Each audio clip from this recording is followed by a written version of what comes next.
Já, sæl. Þá enn einn vídeobloggur Hjartar úr eldhúsinu í Gautaborg. Já, hvað vorum við að tala seinast? Við vorum að tala vínilplötur og allt svona sem því tengist. Nú er ég svo sem ekki með þetta svona sérstakt umræðuefni, en ég er að halda áfram svona kellingarausi, svo kölluðu. Það er að segja, ég er búinn að tala hér prjónaskap og engiferti og vefjagigt, og nú er nýjasta afurðin, nýjasta áhugamálið. Það er gróðurhús, ræktun, kryddræktun.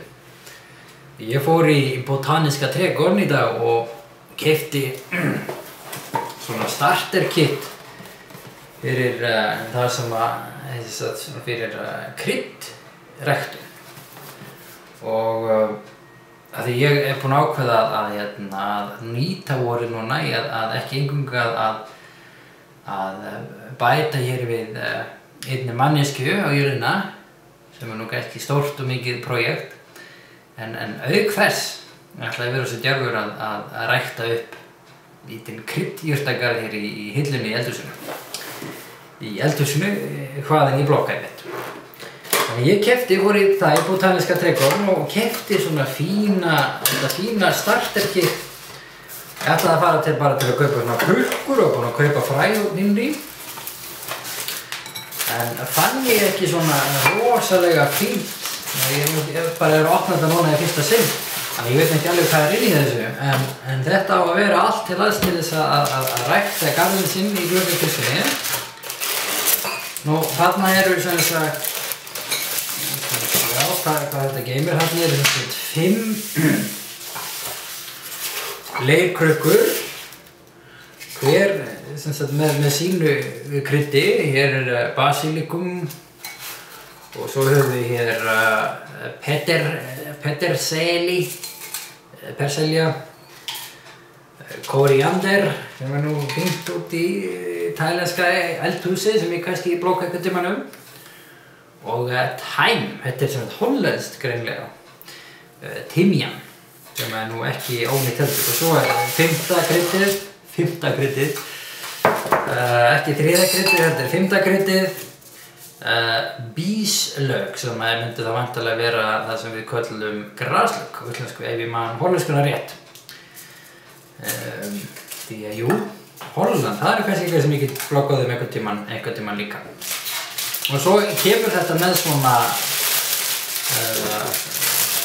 píramída, kallast þetta, svona standi fyrir leirkrukkurnar. Og þá geta það, tekur maður þetta greinilega einhvern veginn svona, sjáum. Nú koma Lego-hæfileikarnir í ljós, sko. Þetta er maður búinn að rækta byggja Lego-borgir. Það var auðvelt að finna út af svona leiðbeiningum. Talandi leiðbeiningar, þá keyptum við Jóhanna sófa í gær. Ég var hérna allt gærkvöldið að sitja saman sófa eftir IKEA-leiðbeiningum. Það er eitt svona skemmtilegt sem ég gerir líka. Það er að taka saman IKEA sófa og húsgagn. Leiðbeiningarnar er eiginlega sömu og Lego.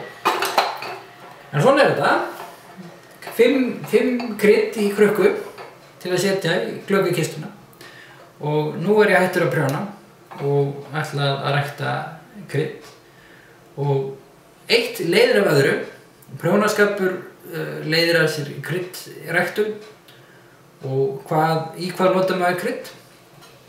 Jú, í matargerð. Og Birna man ég að hvatti mig til að blogga á matargerð. Þannig að þegar ég er búinn að rækta garðinn minn, þá mun ég nota kryddin í matargerð og blogga það. En það verður ekki lengra í bili. Þetta er orðnar 5 mínútur og 5 mínútur eru maximum tími þessa vlogs. Og ég segi þar til næst.